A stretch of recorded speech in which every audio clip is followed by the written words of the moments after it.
आदत तोहार हो दोसरा के सिंदूर मांगे हमारा से प्यार हो।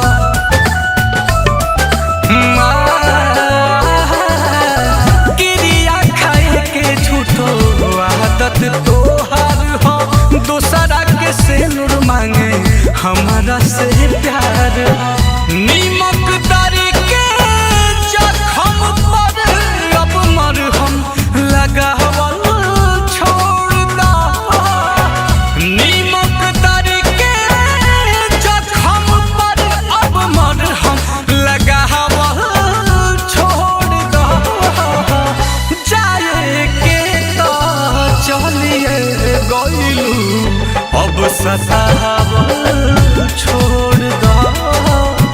जाए के तो चलिए गइलू अब सतावल छोड़ दा।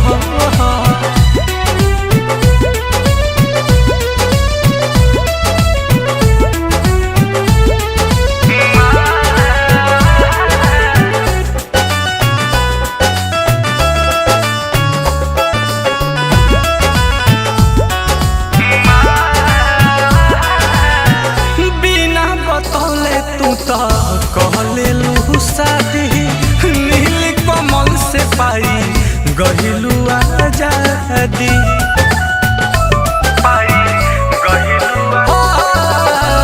बिना बतौले तू तो कहले लू शादी सोनू सुधाकर से पाई गहिलू आजादी।